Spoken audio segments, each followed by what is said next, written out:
Certo, é um paciente masculino de 58 anos. De antecedentes, ele é hipertenso, dislipidêmico, tem uma obesidade grau 2, teve um COVID em março desse ano, tem antecedente também de cirurgia bariátrica, um tumor cisto epidermoide, mas nunca teve nunca teve síndrome coronariana aguda ou AVC. Nega tabagismo e sem história de DAC precoce na família.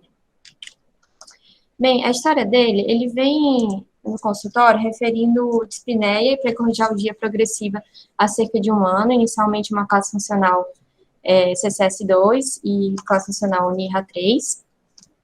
Traz um teste ergométrico sem isquemia, com 11 METs, e tem uma cintilo com hipocaptação transitória inferior. Após otimização do tratamento clínico, ele teve uma melhora da angina, retornou negando a angina, mas mantendo dispneia classe funcional 2 a 3. 11 METs com classe funcional 2, porque é bastante exercício, é isso mesmo? Claro. E assim, esse teste ergométrico foi um caso que o Bruno viu com o senhor. Deram um laudo, eu vou mostrar mais à frente, mas colocaram como positivo para isquemia, mas depois revisando o exame em si, a gente considerou que não havia isquemia. Não, eu sei, mas é que 11 METs é bastante exercício para o indivíduo que tem classe funcional 2. Esse é um teste de classe funcional 1. É isso que eu quero dizer. Quer dizer, o teste não bate com a clínica, né? E nem um cansaço classe funcional 3. O indivíduo não faz 11 METs. É isso que eu estou perguntando, se os tempos estão adequados, entendeu? Porque 11 METs chama atenção. É um teste bom. Para um indivíduo na idade dele, que não faz atividade física, que tem problemas outros, eu achei demais. Então, não é classe funcional 2. É isso que eu quero dizer. Então, deve ser classe angina classe 1. O teste serve para isso, muito. E classe funcional 3, não faz 4 METs. Pela descrição do... Eu vou até pular logo para o teste. Espera um pouquinho só. Você concorda, Rei? Eu ia pular para o teste. Não tem dúvida. Ele fez 11 METs no teste, um teste negativo, e com uma pequena área inferior. Então, só isso daí já desgratifica com baixo risco. Só essa abordagem inicial. Então, como vê que uma parte subjetiva é muito difícil de análise, principalmente quando você não conhece o paciente e a história que você fez no próximo retorno é outro. Então, é muito difícil uma subjetiva, mas você tem um dado objetivo que o doutor me chamou a atenção. Ele fez 11 médicos sem esquemer no teste, aumentou a especificidade, fazendo uma cintilografia que mostrou uma pequena área inferior. Isso foi o que está relatado. E mais um detalhe, teve o Covid. Então, eu não sei se essa dispneia não é por conta do Covid, ou com alguma lesão pulmonar, que é muito comum acontecer. Porque é estranha, sabe? O teste, ele tem que ser valorizado quando você tem um dado. Se foi positivo ou não foi, mas 11 médicos. A gente não vê isso no coronariano habitual. Né? Pega o indivíduo que está assintomático, você põe lá na esteira no protocolo do café, o cara faz 8, 9 metros, já tá bom demais, ele não sentiu nada. Você fazer 11 metros, você já viu um teste? É bastante, né? Você vai para a inclinação dos 14 graus, se foi o protocolo de Bruce, né? Bom, vai lá em cima e a velocidade vai para 6 milhas por hora para chegar a 11 metros, né? Enfim, fica em dúvida isso, mas vamos lá. O teste, a gente colocou um pouquinho mais... A gente colocou o exame um pouquinho mais lá na frente, mas descreve que ele interrompeu por fadiga, mas chegou a referir precordialgia durante o exame. Mas com 11, né? Sim. Ótimo. E aí, o exame físico estava com uma PA 10/7, frequência de 74, sem sinal de congestão ou desachados ao exame físico. De medicação, ela estava 80 AS, amlodipino 5 2 vezes, losartana 50 2 vezes, atenolol 25 ao dia, e outras medicações, doxazosina, venlafaxina e omeprazol. Ele está com 100 por 60, né? Porque ele está com dose máxima de amlodipina, de losartana, beta-bloqueio e ainda toma um alfa-bloqueador. A pressão fica lá embaixo mesmo. E aí, de exames, função renal com clearance bom, creatinina de 0,8 e um perfil metabólico também adequado, LDL de 70 e glicemia de jejum de 99. Conforme os afalados das novas diretrizes, ele tem que ficar abaixo de 50, só se Deus quiser. quê? A gente não consegue nem ter ezetimiba. Tenta, tá bom demais para ele, porque a nossa média não é essa, né? A gente não consegue. O raio-x dele, assim, não vi muitos achados que chamassem a atenção, não parece ter congestão, a área cardíaca não está aumentada. Bem, gostaria de comentar alguma coisa? Pode passar, não tem nada especial. E o eletro dele também, um ritmo sinusal, parece ter um pouco de sobrecarga de ato esquerdo, extrasístoles ventriculares, mas sem outros grandes achados, uma frequência que não controlada de 90. Qual peso dele? Eu não me lembro agora, o peso e altura. Eu só não sei peso e altura. Sei que ele ficou como obesidade grau 2, assim. Não, eu estou falando porque ele é técnico, né? Porque a altura dele não é alta. Ele não é alto, não, porque se você olhar o eletro, veja que ele não tem um R grande, V5, V6, tem S profundo. E não parece ser BDAS. Talvez seja, o AVL dele tem um PRS mais alargado, né? Pode ser. Seja o bloqueio da visão anterior-superior do trecho de Higgs. O que significa que não é normal, né? Bom, tem alguma coisa. E aí, de outros exames, ele tem um ECT de 2019 com a função de Clabot, fração de ejeção de 64 e sem alteração segmentar. E aí tem esse teste ergométrico, que é de 2019, que a gente colocou mais à frente, mas que no laudo descreve que foi positivo a isquemia, mas pela nossa visão no ambulatório, a gente não considerou. E tem essa cintila de 2020, com uma pequena área isquêmica, né, de menor que 5%, uma hipotransitória inferior basal mínima. Aqui é o teste, né, que aí eles colocaram que foi interrompido por cansaço e referiu pré-cardialgia leve que melhorou com a fase de recuperação. Não, eles consideraram com infra. Teve 2 milímetros. Eles consideraram que teve um infra que depois a gente revisando... Essa é que eles consideraram aqui na fase de recuperação, essa imagem aqui. Essa imagem? Aí não tem. Não. Que aí, em discussão, a gente considerou que não tinha esse infra. E a cintilo também, descrevendo uma área pequena, né, menor que 5%, com essa hipotransitória em parede inferior, segmento basal. Pode. E agora eu vou convidar o hemodinamicista para comentar aqui. Então, aqui a gente vê a coronária direita, tá? Tem uma placa no terço proximal, que eu gostaria de ver em outras projeções, para quantificar melhor. Está bem dilatada a direita, não? Ou a impressão minha aí no terço médio? Do terço médio para frente, ela tem um padrão de doença difusa. Tem aqui lesão grave, né? Mas continua como uma doença difusa, se estendendo até a VP. ADP, doença difusa grave, afilada, realmente um vaso muito acometido, mas com padrão de doença difusa, tá? Então, assim, a única lesão que eu fico na dúvida é essa lesão no terço proximal. Tem frames que me parecem mais importantes, tem frames que me parecem moderados. Eu gostaria de ver em outras projeções para quantificar isso melhor. Mas, independentemente dessa lesão proximal, terço médio para distal, difusamente doente, grave. Nessa outra projeção, então, confirma aquelas lesões do terço médio para o terço distal. A lesão no terço proximal me parece mais moderada, mas o que não alivia muito, porque logo depois já vem a doença grave. E a gente observa uma circulação colateral para a descendente anterior, tá? Circulação vem tanto pelo ramo do cone como por septais aqui, aparentemente. Então, aqui novamente, a coronária direita, a gente vê a colateral para DA, tá? Pelo anel de Vincent, esse tipo de colateral que a gente vê aqui, tá?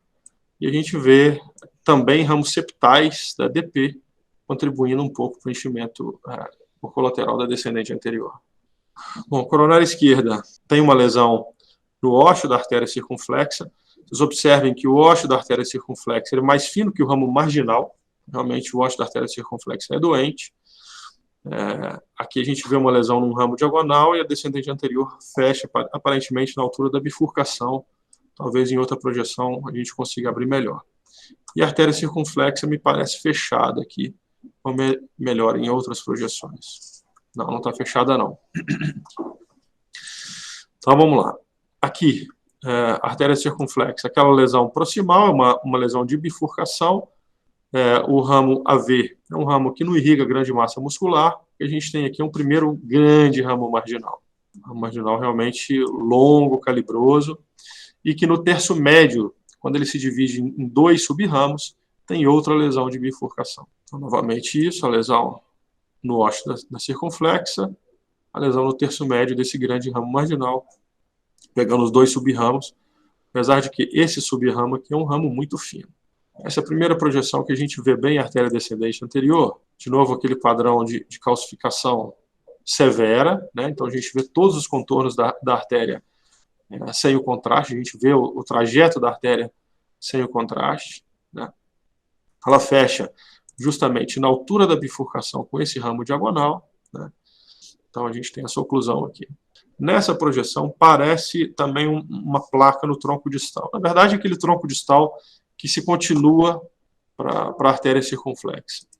A mesma placa continua para a artéria circunflexa. Então, a descendente anterior, ela fecha aqui nessa bifurcação do diagonal, e é por onde a gente vê esse septal aqui, aquele septal que a gente vê enchendo.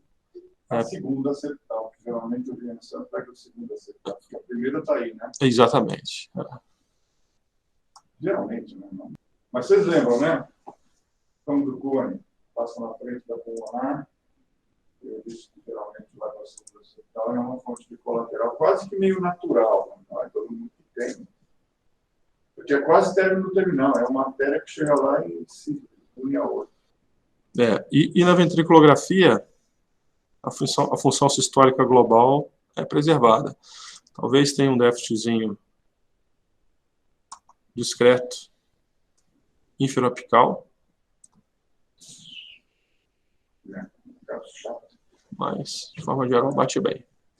Eu acho que, com relação à coronariografia, é isso que eu tinha para comentar. Se você encontrou lesão, você achou lesão no ósseo grande, lesão no ósseo tem uma placa de manhã não agrada. Aqui, apresentando os scores, com síntese de 57,5, em relação à mortalidade em 4 anos para percutâneo 8,1, cirúrgico 2,4, mortalidade em 10 anos, percutâneo 6,9 e cirúrgico 15,5. Precise DAPT baixo, né, de 8, e o Euroscore de 0,52. E aqui o STS com risco de mortalidade de 0,3. Então, assim, com relação à revascularização percutânea, tecnicamente é possível uma revascularização percutânea incompleta. Então, a gente conseguiria provavelmente recanalizar a DA e tratar artéria circunflexa, ósseo, terço médio. Aquele subramo marginal não é possível de tratar porque não tem nem balão naquele calibre. A coronária direita desfavorável para o tratamento percutâneo, doença difusa, do terço médio para o terço distal. Então, realmente, a coronária direita não é abordada. Agora, tendo em vista um síntese score de 57,5, um paciente de 58 anos, extremamente jovem, se houver indicação de revascularização, acho que vocês têm que ponderar aí a questão de sintoma do paciente. Parece um paciente que tolera bem esforço. Na minha opinião, se esse paciente tiver indicação de revascularização, eu acho que vale a pena ouvir o time da cirurgia, porque é uma anatomia muito complexa. O tratamento percutâneo vai oferecer uma revascularização incompleta, né? Então, eu acho que vale a pena ouvir a opinião dos colegas da cirurgia, se for indicado algum tipo de revascularização. Se eu só comentar antes, Alain, e eu deixo ele terminar, é só um comentário. Eu acho que é fundamental aí entender os tempos, que o teste ergométrico é de 19, o de peridamão é de 20, e o Covid foi em? Esse ano, começou esse ano. Então, eu creio que esse paciente precisa, na minha visão, 2 coisas. Para mim decidir, eu precisaria de novo teste e hematomo de tórax, porque essa dispneia pode ser do Covid E daí você confirma, porque para mim 11 METs talvez faça com que a gente pense muito se vale a pena ou não intervir e ele não melhorar da dispneia. Porque o pior de tudo é ele ser operado e não melhorar. E do ponto de vista técnico, pô, já saiu daqui. Então, vou comentar rápido, acho que o Dalan pode finalizar, mas então, assim, o Dalan pode comentar, né, no final. É muito fácil a gente comentar depois do Carlos, né? O Carlão sempre tem uma pessoa equilibrada e já explicou bem aí é um caso quase típico aí dos celulares, né? Paciente multiarterial, paciente jovem, função ventricular preservada, ele tem angina, a revascularização ela teria um papel importante nessa situação, tanto de melhora de angina quanto provavelmente de sobrevida. E em razão de um sintaxe alto e de leitos revascularizáveis cirurgicamente, a DA é revascularizável, a circunflexa é revascularizável, a direita ela tem muitas lesões na DP, mas no terço distal lá a gente possa aumentar um pouco o leito, a perfusão distal na parede inferior, né, melhorando um pouquinho a colateral de um lado e outro, da DA para a direita. Então, é um paciente revascularizável, né, cirurgicamente. Acho que não tem... Só para o Dalan deve sintetizar aí o caso, mas acho que é cirúrgico. Só relembrando para os residentes, eu falei de sintaxe alto, doutor Lisboa também, o valor clássico de cortes, que a gente considerar o sintaxe alto, é 33, esse paciente tem 57. Então, realmente... é muito cálcio de ar fechado.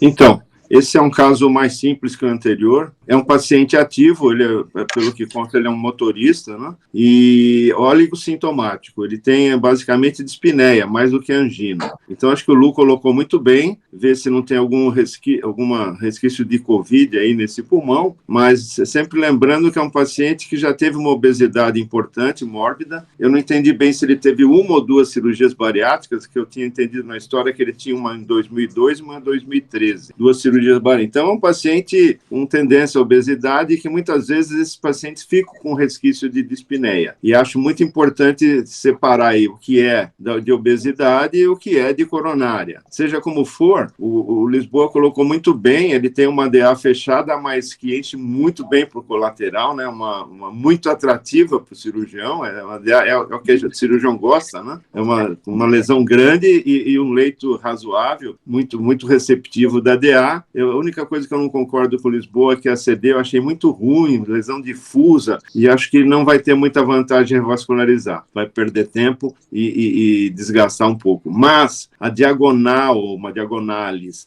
e a marginal são artérias boas e bem revascularizáveis. Então, um doente candidato, ele tem alguns critérios favoráveis e alguns desfavoráveis para revascularização. Favorável à anatomia, desfavorável ele ser pouco sintomático, ter mais dispneia. Então, eu indicaria a cirurgia para ele, dependendo da sintomatologia. Essa é a minha opinião. Ok, alguém quer falar mais alguma coisa? A proposta, doutor, acho que foi isso aqui não deu tanto, né? Quer comentar alguma coisa sobre a taxa? Eu nem lembro mais.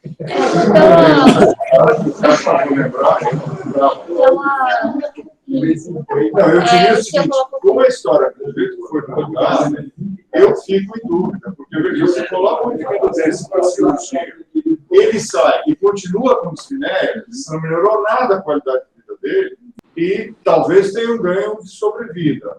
Mas ele já fechou a DA mesmo, quer dizer, a DA não vai fechar de novo. Eu sei que é grave, agora a direita, para mim, é imprestável, coitado, né? Quer dizer, toda doente. A circunflexa é a única artéria legal. A DA, certamente, deve dar para revascularizar. Agora, ele manteve a perfusão miocárdica porque ele está com ventriculo normal. Então, deve chegar sangue para outros lugares que a gente não está vendo. Como é que o cara mantém? Provavelmente, se fizer uma análise de reserva coronária, talvez ele ainda tenha. E chega por outros cantos aí que a gente sabe que existem e a gente não vê. Então, a minha dúvida é essa. Eu acho que se essa dispneia tiver a ver com, por exemplo, uma sequela de Covid, e pode ser. Tem quem já está 1 ano pós-Covid, faz hematoma, tem várias áreas. E daí, se for isso, ele vai para a cirurgia e não vai melhorar. Ele fala, bom, mas eu operei e eu continuo com falta de ar. Então, eu tiraria essa dúvida. Eu não lembro mais do caso dele ter visto o CAT. Ele tem um pouco de angina, mas o teste não é positivo. Mas, assim, nesse timing, eu acho que precisa esclarecer essa dúvida, né? Porque o teste ergométrico de 12 metros é lá atrás, de repente não é mais agora. Será que ele vai ter angina ou vai ter dispneia quando começar a andar? Será que o pulmão dele está comprometido? Porque esse CAT é lá de trás. Não mudou, certo? Então, Douglas, você falou alguma coisa? Não, eu só me surpreende, eu concordo com o doutor, não é tratamento cirúrgico, mas me surpreende porque a fonte de colateral para manter a viabilidade da parede anterior é de uma artéria doente, que é a coronária direita. Eu vejo isso na refratária, os pacientes que a artéria ventrículo está preservada. Mas um paciente jovem, com DA, dependendo de colateral da direita, que é doente, e eu concordo com o doutor Lu, acho que se pusesse homem na esteira hoje, acho que a parede anterior, ela abre o bico. Inclinação, faz um teste elástico, ela abre o bico, ela depende da direita, que aguente. Pode estar enganado, mas concordo com o doutor. A dispneia pode ser Covid, mas eu acho que esse homem não virá. Então, mas sabe o que é? O que eu quis dizer também, mas aqui, a direita é o que a gente vê. Exato. Tem umas colaterais que a gente não vê. Eu acho que a gente não reporta. Se fosse vascularizar, seria para melhorar de diagnóstico, para melhorar de sintomas, acho que teria que rever até. Sim, os dois. Os dois, né? Mas eu acho que é importante, porque se for para prognóstico, o doente tem que estar ciente, de repente, o problema como ele não vai melhorar. E não adianta você depois, você não convence o mas eu operei, pô. A gente poderia fazer uma prova funcional. E matou. A cirurgia, ok, se indicar a cirurgia, acho que é aceitável porque ele está desprotegido. Mas eu acho que antes precisamos saber o que se trata, hoje. Então, Fica a indicação cirúrgica, o aceite para a indicação cirúrgica na dependência de nova tomo e teste ergométrico para explicar para o doente que de repente ele vai ser operado, não é por causa da falta de ar dele e não vai melhorar, eventualmente, tá? Mas eu acho que precisamos saber. Agora, de repente, você coloca ele na esteira, ele faz 5 metros, 4 metros e tem angina. Pronto. Todos finalizamos então a reunião de hoje. Obrigada a todos. Obrigada.